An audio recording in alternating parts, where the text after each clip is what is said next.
police and security ushered nurses out, and there was no replacement for them. So there were units left without nurses. We're watching the news about the lack of care, about people dying waiting for an ambulance, people dying because they can't get life-saving surgeries, people in emergency dying in a waiting room because they don't have nurses. Here we are sitting and we're not allowed to go and help these people. It's so cruel how these people who need just someone to be there and show them that they're worthy. I was a registered nurse for 31 years. I've been a registered nurse for 32 years. I'm a family physician and I've been practicing for about 26 years. I was a vascular surgeon at the Vancouver General Hospital for 32 years. My specialty deals only with blood vessels. In addition to that, I've been on faculty for the University of British Columbia Department of Surgery. I'm a full professor. I'm a scientist who does research. You know, these unvaccinated healthcare workers were working all during COVID. You know, they're all highly experienced. You would discard them. You would claim that it's only 2,500 official healthcare workers who are unvaccinated and are not working. But in fact, that is not true. Like myself, who took early retirement, the early retirees do not appear on any statistic. And it's estimated that the total number of healthcare workers is probably about 2 to 3 times the 2,500. So you're talking maybe about 6,000 healthcare workers. You could probably staff a fairly large regional community hospital, I would say Kamloops or Kelowna, just like that. My hospital at Chilliwack has fallen apart. Every department that we have has been struggling. Our mammography department shut down because 3 of the mammography technologists were fired. Our hospital lost almost every maternity nurse because they did not believe that it was the right thing to do. I talk to my coworkers here and there, and they are also confused as to why I can't come back. There's visitors allowed in that don't have to have what I have to have. And they've even allowed cuddlers to come back into this, which are strangers to babies that just come and hold these babies. They don't need to have this either. Back in the Philippines, we disposed a dictator back in 1980s. What's happening in Canada right now is typical of what I have experienced. And I never imagined in my lifetime that I would see again the oppression, the tyranny. But the good news there is the voice of the people disable tyrants. That story would replay in my mind for such a time as this. I put you here, and you're my servant, and until I say otherwise, you're going to do what I've asked you to do, what I've called you to do, and that's to be the truth, to be the light in this place. I want Canada to know the truth. I want Canada to understand that they've been lied to. This is so corrupt. This is so wrong.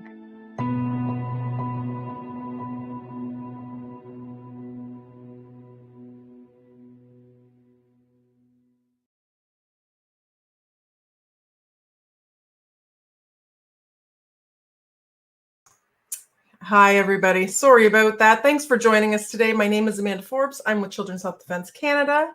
I can't even begin to start to tell you how important today's interview is. I am thrilled and honored. My guest today has been a doctor for over 32 years. He is a vascular surgeon, a professor of surgery at UBC. He has some things to say that I think you're going to find very imperative as Canadians, and I hope that you will all listen. Despite where this fight starts, we all know as Canadians that we need to stand together and hold the line as it trickles from province to province to province. We are, as each individual province, we're finding different scenarios where it almost feels like a bad joke. in many cases. So in BC, we know we have the healthcare workers that are still mandated to have the COVID vaccine despite the recent findings that have come out. So without further ado, I don't want to get too far into it without my guest here. I want to bring in Dr. York Hsiang. Hi, Dr. Hsiang. Thank you for being here today. Hi, Amanda. How I'm are pleased to be you? with you. I'm very well, thank you. So you are a hero in my book, number one. You are, you're speaking out, you're doing the right thing where you see injustice. And the government in BC has still not dropped the mandates. Is this correct? That's correct. I was listening to what you had just said. It's kind of like a bad joke. Well, we've had probably 2 April Fool's Days go by since. And if it's a bad joke, they haven't stopped the joke. And so this is very real, what's happening in BC. We're one of 2 provinces in Canada, probably in the world, that still have not brought back their unvaccinated healthcare workers. It's criminal. It absolutely is. And I know it's BC and it's out east, I believe, in Nova Scotia. That's correct. Ontario is a little bit of a different scenario, where in the fact that they've pointed the fingers, the government has pointed the fingers back to the hospital and told everybody it's the hospital making those calls. So we have had one hospital to drop those mandates, and that would be in Hamilton, Ontario. So it's almost like a bad science experiment per province. Do you know what I mean? So anyways, yeah. So you guys are facing some pretty crazy critical levels of support within the facilities that are out there. Is that correct? It's crazy. It was very bad long before COVID. And then after COVID, what the government did, basically you fired officially 2,500 healthcare workers. Unofficially, a whole bunch of healthcare workers, including myself, took early retirement. So that number is estimated to be maybe 2 to 3 times that. And so it's anywhere between 5,000 to 7,000 healthcare workers are no longer working. And so with this ramp up following COVID, so many people have been harmed by the healthcare policies. And I would say a lot of the diseases are of as a result of social isolation. But the consequence of it is that the hospitals, can you believe it, are even more full now than ever before.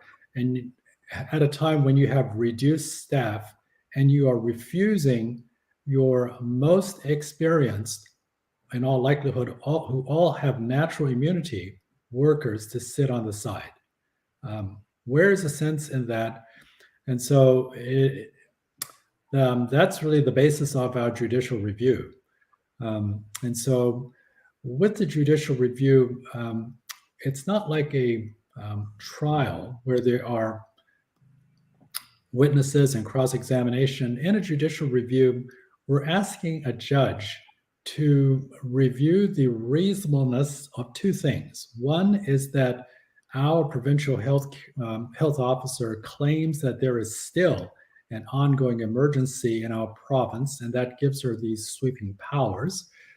Whereas if you look around, there's no emergency. And 2, that they insist to keep unvaccinated healthcare workers on the side because of their claim that they pose a risk to staff and patients. And so we're asking a judge to review the reasonableness of these 2 things and asked to review the evidence behind what the government has said, because we have a lot of evidence that would suggest that the government is overstepping its jurisdiction here. Right. Now, Dr. Hsiang, let me ask you this. I know you said a lot of people took early retirement. If push came to shove and they were allowed their job back, do you think that they would come out of retirement to help? That's a great question. And I think that individually, everybody would need to answer that on their own in other words, everyone's circumstances are quite unique. I would say that if they were invited to come back and there would be no discrimination against them.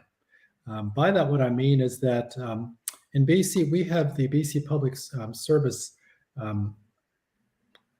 employee group, and they were allowed to come back. And it seems to me that speaking to some of them who went back, they felt that they were ostracized.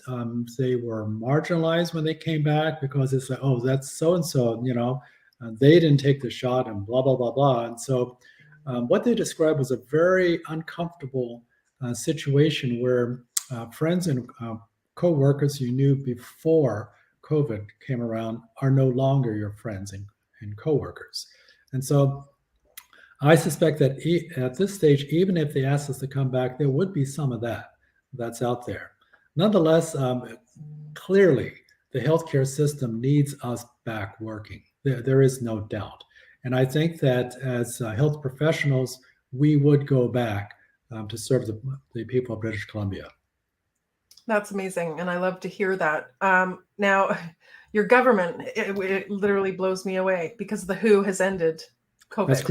That's correct. So your Bonnie Henry is now above the WHO, apparently, in terms of calling the shots. Is that how we're looking at things? Well, I don't know how else to describe it. Yeah, it's kind of funny because prior to this, they were basically saying that they're following the guidelines of the WHO, this type of thing, blah, blah, blah, blah. But now that the WHO has said, COVID essentially, it's endemic. It's all over now. It's unusual that Bonnie Henry would still want to insist that there is an emergency, that we're going to keep these healthcare workers on the sideline in case something else comes along. But it doesn't make any sense because there is no data that supports her position. So I would say it's very, very frustrating speaking to people who insist on following Bonnie Henry because she's Bonnie Henry and, she's supposed to be the top doctor in the province, blah, blah, blah. And yet you don't actually know what the actual literature says. You don't question what she's doing. You don't question the fact that, hey, we're kind of like an outlier. We're the only place in the world, next along with our friends in Nova Scotia, that are still doing these ridiculous things. How does it make sense that adjacent to BC, we have Washington State south of us, and we have Alberta east of us? How is it possible with an airborne virus that it stops at the Rockies or it stops at the US-Canada border? Those, both Alberta and Washington State, they have completely different policies from BC. How is this possible? And so logically, it's not possible at all. But to actually hold up this banner saying that I am the know-all, see-all, and I am going to tell you what to do, it really smacks of being completely unscientific. And what it is ideology. So the real question is, why is Bonnie Henry acting like this? We have some suspicions. You, as well as your viewers, probably knew that the nurses in BC took Bonnie Henry to court in 2019 regarding mandatory flu vaccines, and the nurses won. And so here we are a few years later with another mandatory vaccine. But in this case, the nurses union, they're not standing up for their members, and they're allowing all this, they're allowing essentially the trampling of all the rights of the nurses. And so in a way, is this because Bonnie Henry is vindictive? And so this is purely ideology now. There's no science behind what she's doing.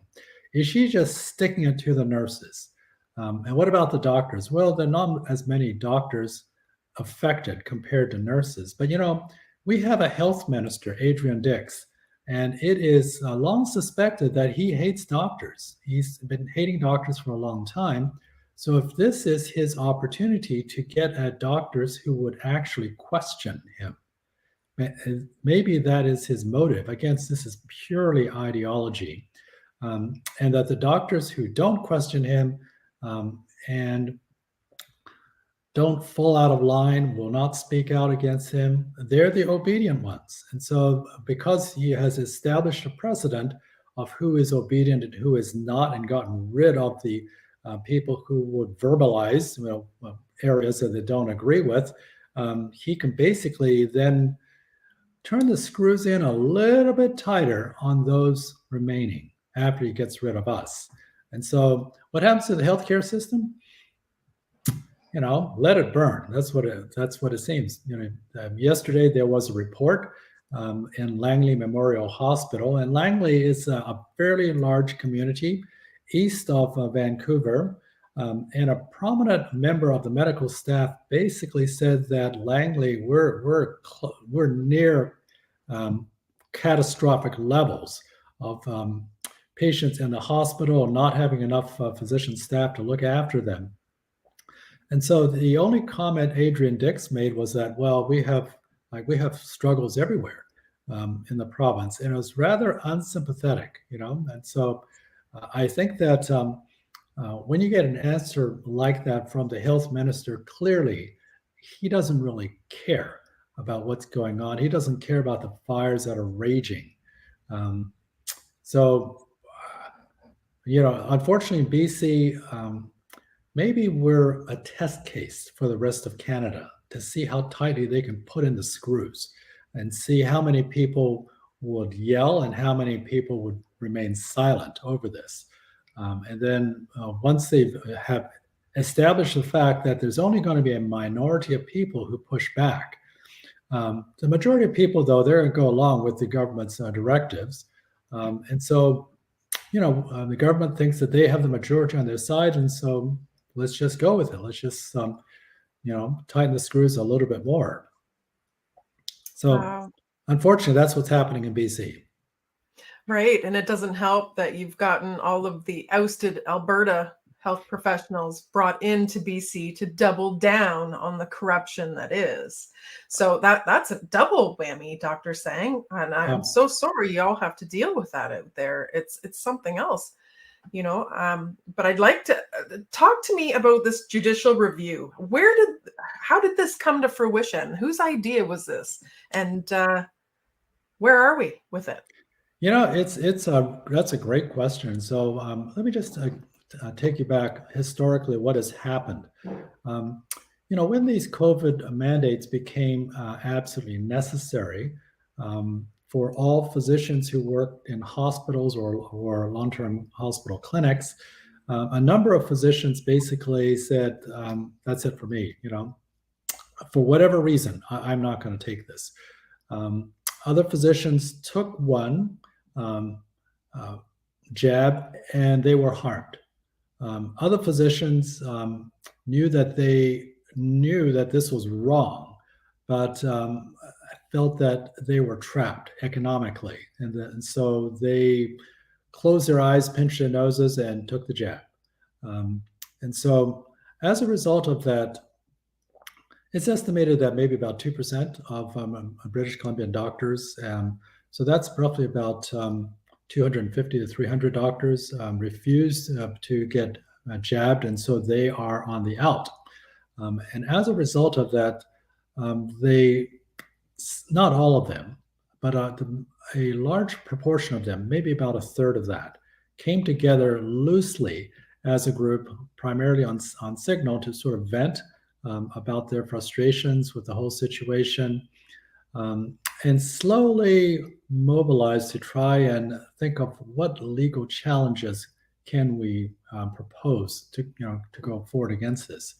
I would say that the physicians who were most affected were those who refused the vaccine and refused early retirement, and basically they were denied hospital privileges, so they weren't allowed to work.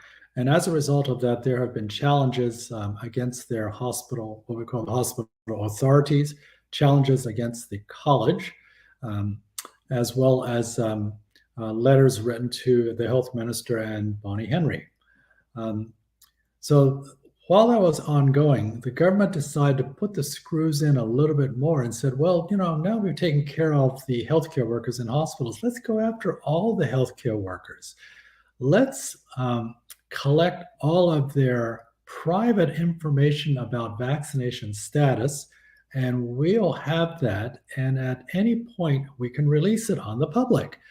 And what they're doing is that they're using the description of we're keeping the public safe because we're going to publish the names of all of these healthcare practitioners. I mean, all of them. These are doctors, nurses, dentists, chiros, physios, occupational therapists, optometrists, and it goes on and on. There's maybe about 26 groups. And they're basically going to say, we're going to release this publicly so that the public can choose if they want to go see this doctor who is unvaccinated or not. And so this clearly goes against the whole issue of privacy. And it is wrong. And as a result of that, this group joined the larger health professional group in BC to file a challenge to the privacy commissioner to look into this, and you can't simply collect this type of information, store it, and release it when you feel like it. And as a result of that, the government did back down from it. But in order to mount a good case, we were now represented by two very good law firms in this. The lawyers have done quite a deep dive into it. And I must say probably one of the best things that has happened out of this is that initially I suspected that our lawyers were not, if you like, awake.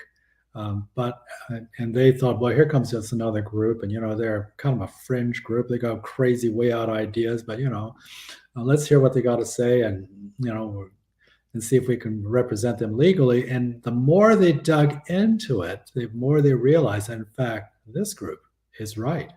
And they did not find evidence suggesting that we were wrong, and in our assertions. And so as a result of doing that deeper dive, the lawyers approached the physicians and the nurses in particular and said, that mandate back in November 2021, where Bonnie Henry essentially is saying that unvaccinated healthcare workers can't work in hospitals or long-term clinics, we probably have the evidence to challenge that. Now, what was happening was that there have been a lot of legal challenges, all to do with constitutional rights, and they have uniformly failed. And so by observing the fact that they have failed, our lawyers decided to try a different tactic, mainly this judicial review. And their strategy is really just to pierce the government's armor a little bit. If the government can back down and say, or say that their evidence that they used was not good evidence or was outdated or something like that, then maybe that they would then back down from this whole thing. And so that is the nature of the judicial review itself. And so because of this, we feel that we're at the tip of the spear. We're carrying it because we need a win. We need a win against a government somewhere in Canada over this whole thing. In the States, there have been a number of wins going on. We just need one win to start this snowball effect, because I see that all of the other challenges, whether it's a class action suit against wrongful dismissal, whether it's a challenge against trampling of rights, what you need to do is that someone needs to demonstrate that the government is wrong in court. And then once you have demonstrated that, everything else will follow. And so our judicial review is extremely important because it's not just for us. It's also, I think, for all healthcare workers. In fact, it's really for all Canadians. So the government just cannot run roughshod over you. To mandate something poorly tested, no long-term results, with a threat that you can't travel, you can't go to a restaurant, none of these privileges, or seek employment. How ludicrous is that? When has the government ever tried something like that? If pre-COVID, everybody would probably laugh at the fact that you're going to try and do this. This is completely ridiculous, But now that they have given themselves emergency powers in a situation like this, all bets are off, Constitution doesn't matter anymore. Nothing matters, right? And so I think it's very important for the judge to basically ask the government, please produce your evidence to support what you're saying, because these petitioners over here, they have a bunch of evidence saying things that are quite contrary to what you, the government, is saying. Yeah. Now, what would winning a case like this mean for all Canadians?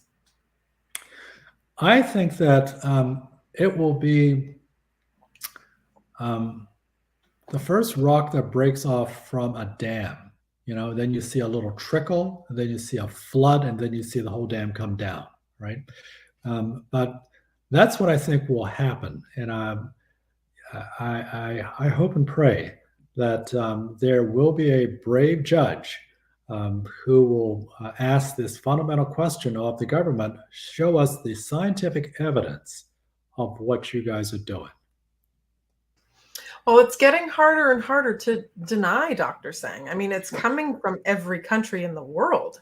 Correct. All of this evidence. Yes. And for Canada to sit there and put wool over its eyes while the evidence is being presented, we look like idiots on a global scale.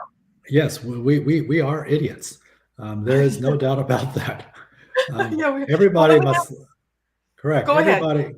Ahead. I'm sure that non-Canadians who are looking at Canada is probably laughing at us. It's like, you're supposed to be a first world country. You have the rule of law, you have ethics, you have science. But where is it? In this situation, you are acting like a banana republic is how you're acting. Yeah. A puppet of the World Economic Forum at this point in time. Yes, definitely. And it's so sad. Now, I know there's a lot of talk behind Bill C-36. How does this come into play with all of this? How does this tie in? Okay. Or does it? It does. It does. We feel that it does. Now, it's Bill 36, no C. C means it's a federal bill. So this is a provincial bill. And so Bill 36, otherwise known as the Health Professions and Occupations Act, was passed last November. It is the most controversial draconian piece of legislation that will capture all of healthcare. And so I'll just talk about some highlights of the bill, maybe a little bit of historical background. Well, the history behind Bill 36 was that there was a complaint lodged against the dental college about some people who were essentially practicing dentistry in their basement, this type of thing. And some unfortunate citizens who went there, got poor dental care, complained to the college, the dental college. The dental college said, they're not dentists, not my jurisdiction. So the poor citizens had nowhere to go but to the government to complain. Adrian Dix was the minister at the time, and in order to investigate this, he invited or chose Henry Caton from the UK to come and evaluate the dental college, and at the same time evaluate all the health professional colleges. And so he knew in advance what Henry Caton was going to do based on what is happening in the NHS in the UK. And so as a result of this, they basically have, again, this is government speaking for you. And what they do is that they'll say words like, we're here to protect the public we're here to protect the public because of racism, discrimination, blah, blah, blah, blah, blah. First Nations can't get adequate health care. They're being discriminated against. And so we're going to create this bill that will protect them. That's how they dress it up. Okay. And they sell it as a multi-party get together to discuss these issues. As I understand it, the other parties participated, but I'm not quite sure how fully they participated. All of the health professional associations, in our case, we have the Doctors of BC, also knew about this, but not on a participant level. And so we have seen letters from our presidents of our association back to the government saying, yes, we're interested in examining this, because what the government was saying was that prior to this bill being introduced, the health professions were governed by what's known as the Health Professions Act. And it's about 30 years old. And so they said they wanted to update it. And I can understand that there are problems with health professionals everywhere. They are a minority, but people are people. And so, for instance, if you were a health professional and you got in trouble previously with your college, there was a complaint against you, and it was for legitimate reasons, the college would investigate you and probably suspend your license for X amount of time, let's say 2 or 3 months, but then after that, you can go back and practice, and you can, in a way, reoffend. And so there is no good mechanism to tease that out for retraining, and if the person cannot be retrained, to basically say, well, we're going to pull your license. There are very, very few situations like that. Those are the bad eggs in everyone's dozen, if you like. However, what the government has done with this new bill, and this is, again, BC is a test case. This is rolled out only in BC, nowhere else. The government has basically said, well, we consulted with maybe about 4,000 British Columbians. We asked them these questions, and these were the answers. And we feel that this has been a very extensive process, and we have agreement from the other political parties in BC, and now we're just going to roll it out. The 4,000 participants, I'm not sure how many healthcare workers actually participated in it, is a fraction of the population of BC. We have maybe about 5 million people. You talk about 4,000 people. That's going to impact the rest of it. You're not even talking about 0.1%. You know, it's such a small number. But the government has really dressed it up, saying that it's been this long, comprehensive process. So essentially what they said is this. Of all the health colleges, we're going to collapse them all. So if there were 26 or so, we're going to collapse them all to 6. And the colleges are self-regulated in a sense that each college's board, half the members are elected and half are government appointed. We're now going to make them all government appointed. You're not going to have any self-regulation at all. So those are the opening comments. And I would say the most harmful, concerning areas is the doctor-patient relationship. And so this is an enormous bill. It has 666 sections. And when they pushed it through the BC legislature the last week of November last year, they only discussed the first 220 or so. And then after that, they invoked closure And as the NDP government has a majority, they proceeded to vote on it. And so they naturally won. But there are over 400 sections that were never discussed fully. And it's those 400 sections which are the most egregious. Things like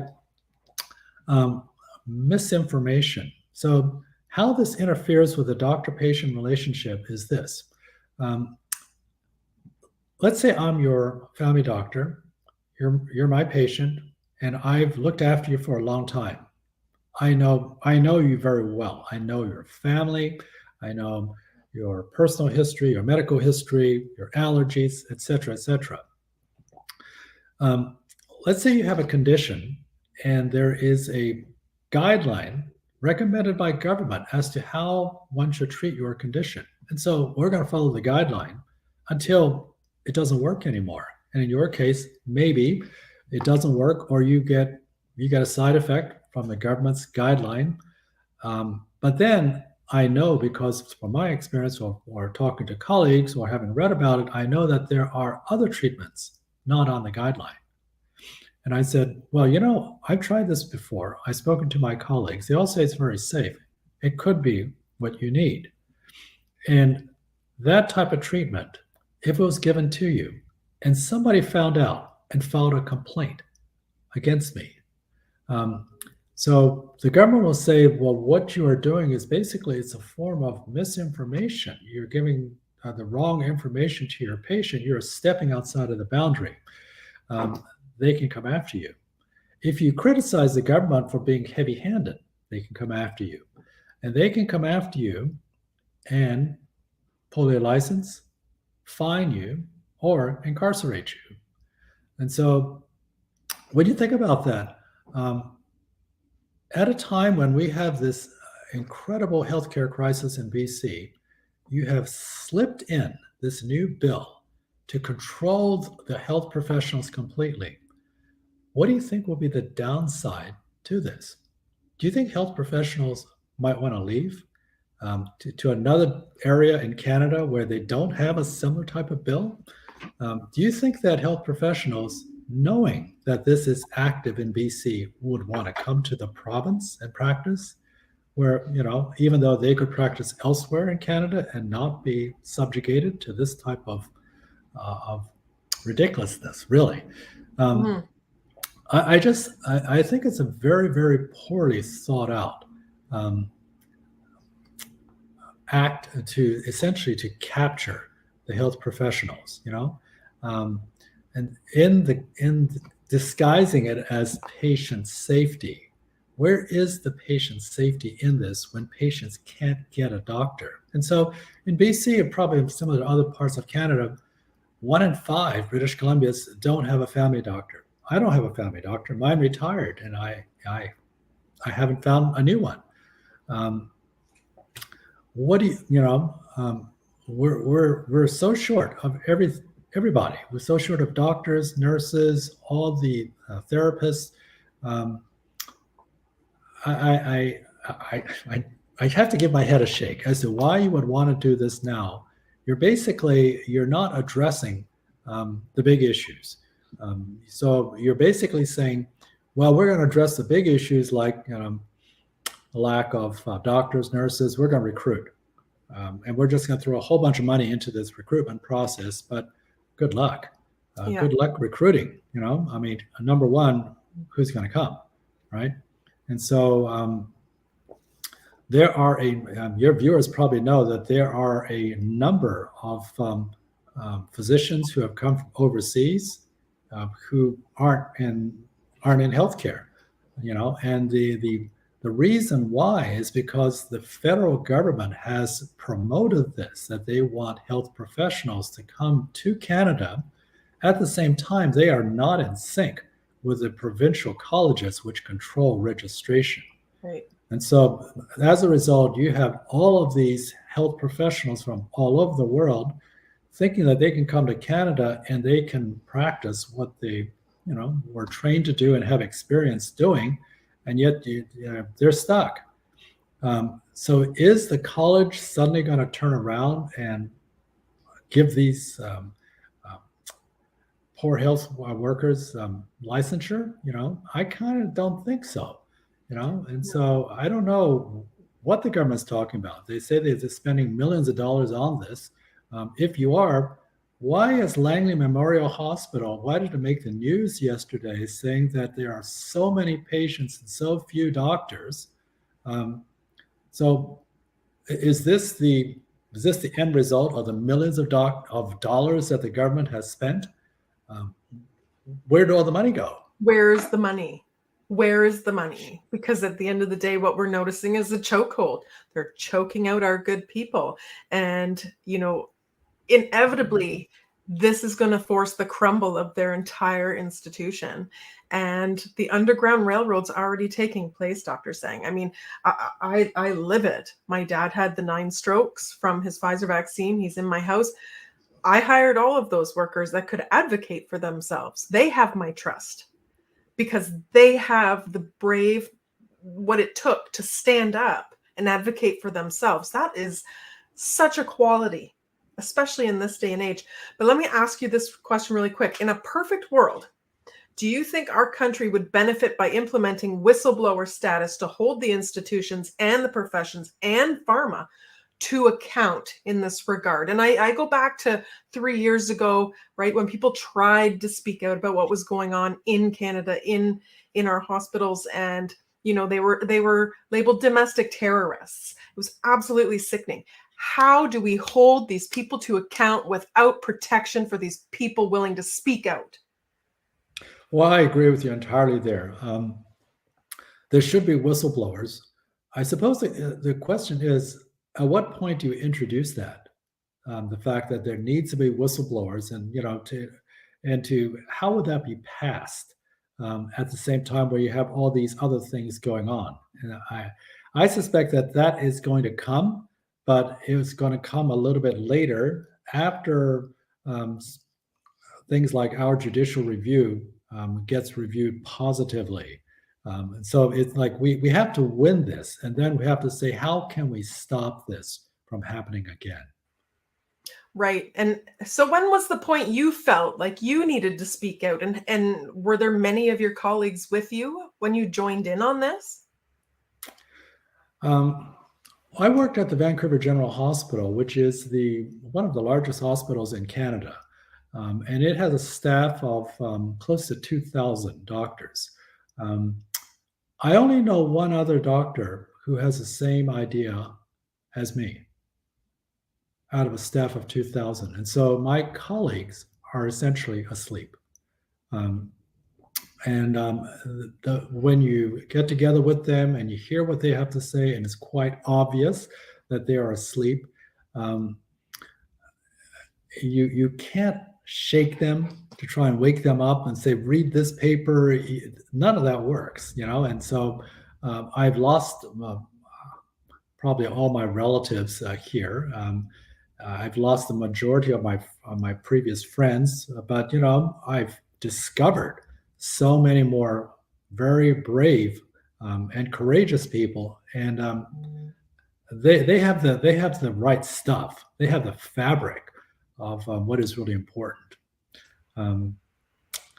So it's going to take a while, but I hope it'll get done. Amen. And with regards to your credentials and whatnot, have you faced a smear campaign on your credentials since you started speaking out? I don't think anyone's tried to smear me on my credentials. The primary criticism is stay in your lane. And by that, what I mean is that we had faxed a letter to the majority of British Columbian doctors saying, hey, do you guys realize that the unvaccinated healthcare workers aren't allowed to come back to work, and that there is this judicial review going on?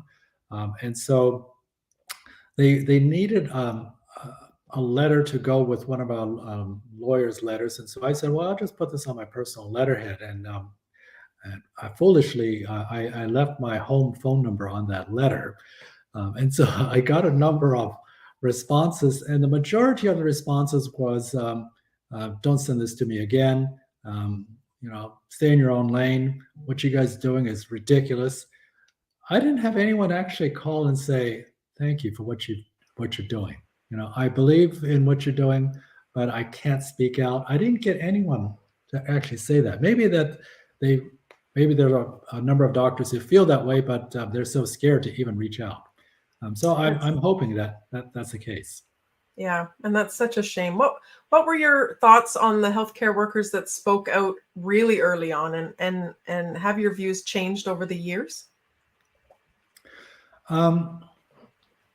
I would say the healthcare workers who spoke out very early on, I think that they're the most courageous of them. And I don't know why because I was always skeptical. I was in that group. I don't know what prompted them to do that, and I think it's because there's a common thread in all of that. And I think that if you have been harmed previously in any way, and now from a higher authority, you will forever be skeptical. And I think that once that has been established, you're a skeptic, And it seems like just talking to various people, and I discover what has harmed them in the past, and that's why they have opened up.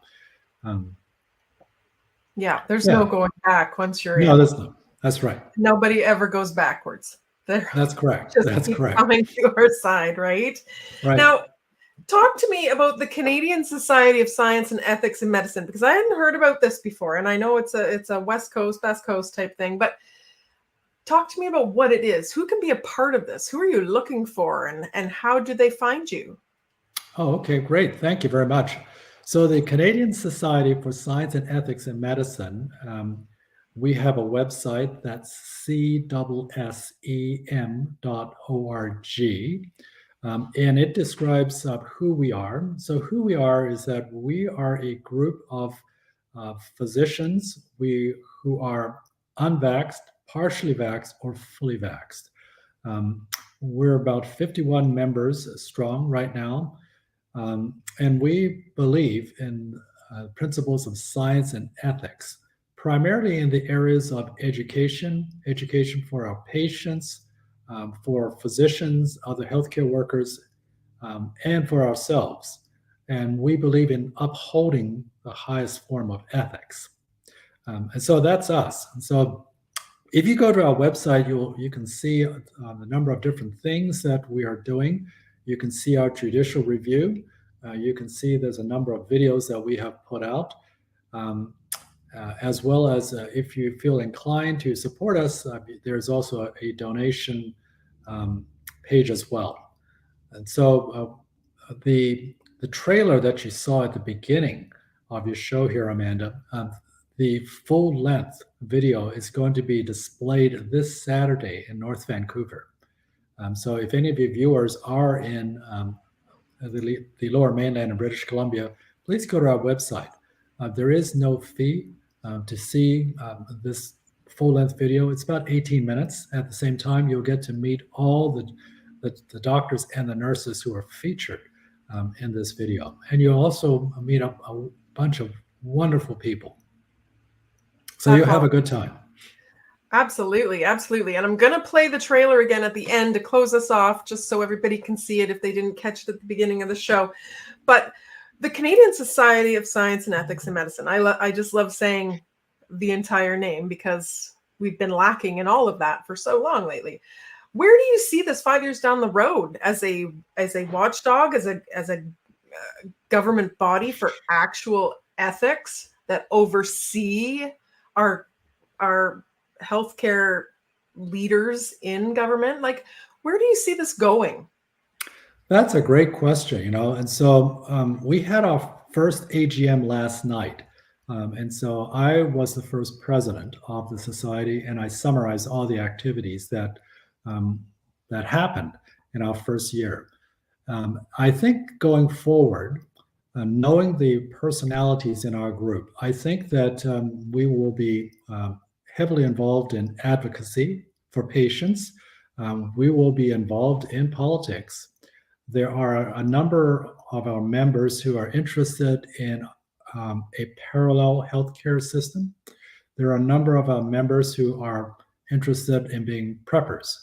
And so it's going to spin off in a delightful way of going into various directions. And I think in reality, the sky is the limit. You know, I'm not sure about what happens in other provinces. I know that Alberta is not terribly well organized. We would like to incorporate more physicians right across the country. We do have some physicians who are, we have Francis Christian, he's a member.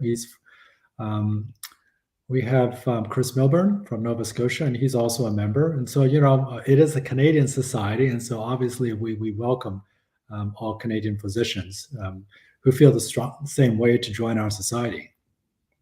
That's amazing. That's amazing. Okay, so talk to me one more time about the SOS campaign you're on, and what do you hope this accomplishes?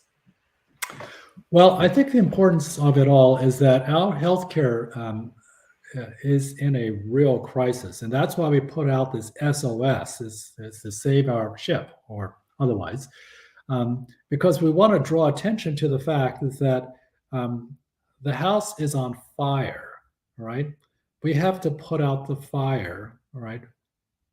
How can you let this, let's say this group of firefighters who are highly experienced sit on the side while the house is burning? It makes no sense. And that is really the essence of the whole thing.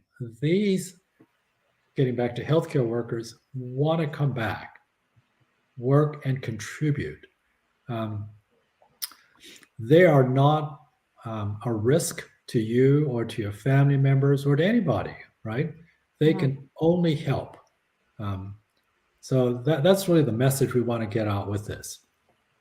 Yeah, and I think the part I love the most about it as well is we're getting back to the care portion. People aren't numbers anymore. They are heart to heart. They're partners in their care. And, you know, it's not admin heavy and just... That's right. It's the That's way right. it's meant to be. It's the way it Yes. started. It's the way it should be. It's back to grassroots, and it's a collaboration between patient and doctor. Right. You know, so kudos to you. Kudos to your entire team. Kudos to everybody that's out there doing that. How can people donate to your judicial review here?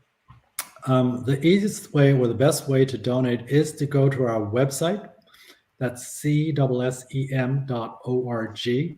There is a donation portal you can click on.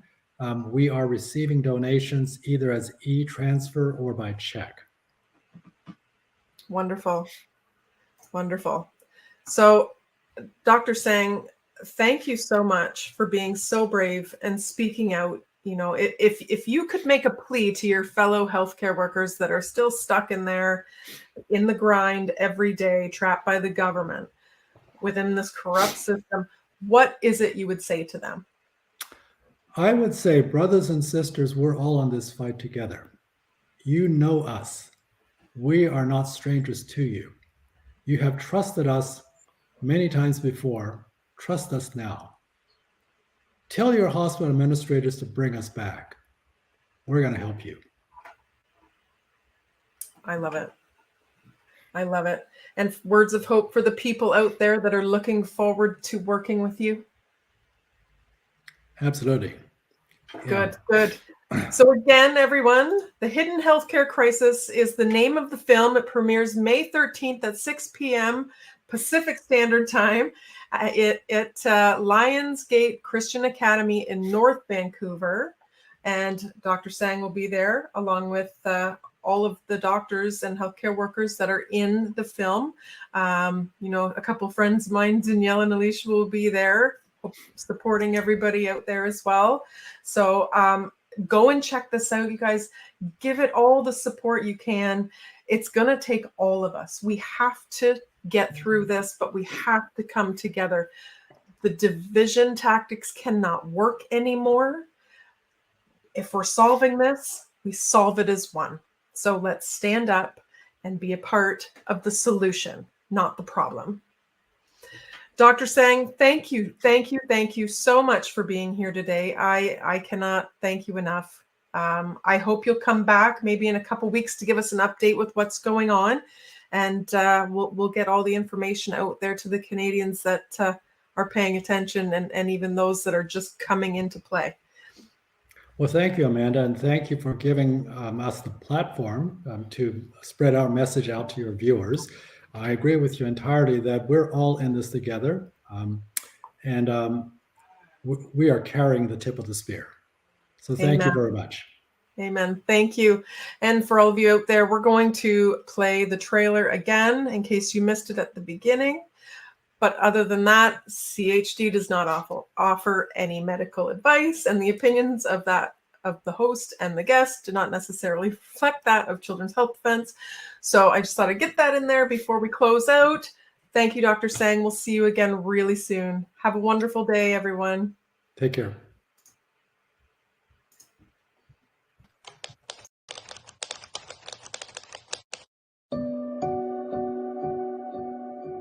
Police and security ushered nurses out, and there was no replacement for them.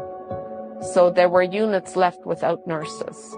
We're watching the news about the lack of care, about people dying waiting for an ambulance, people dying because they can't get life-saving surgeries, people in emergency dying in a waiting room because they don't have nurses. Here we are sitting, and we're not allowed to go and help these people. It's so cruel how these people who need just someone to be there and show them that they're worthy. I was a registered nurse for 31 years. I've been a registered nurse for 32 years. I'm a family physician, and I've been practicing for about 26 years. I was a vascular surgeon at the Vancouver General Hospital for 32 years. My specialty deals only with blood vessels. In addition to that, I've been on faculty for the University of British Columbia Department of Surgery. I'm a full professor. I'm a scientist who does research. You know, these unvaccinated healthcare workers were working all during COVID. You know, they're all highly experienced. You would discard them. You would claim that it's only 2,500 official healthcare workers who are unvaccinated and are not working. But in fact, that is not true. Like myself, who took early retirement, the early retirees do not appear on any statistic.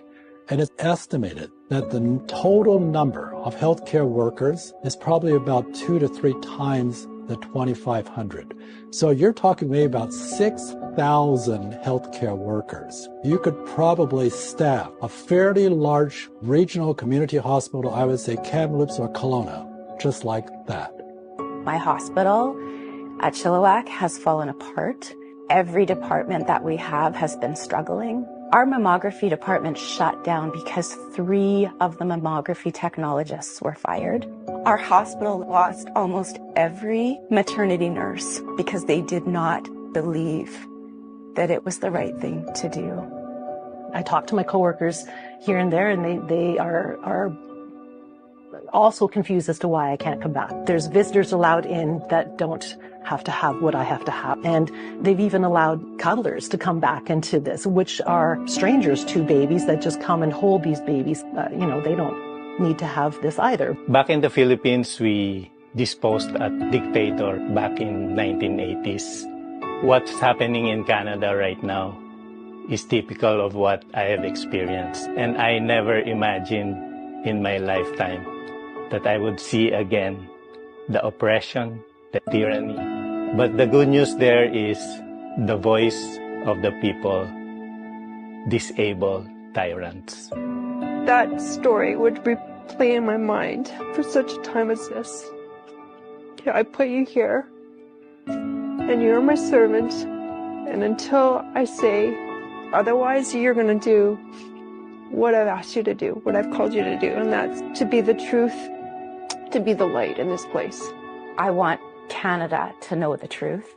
I want Canada to understand that they've been lied to. This is so corrupt. This is so wrong.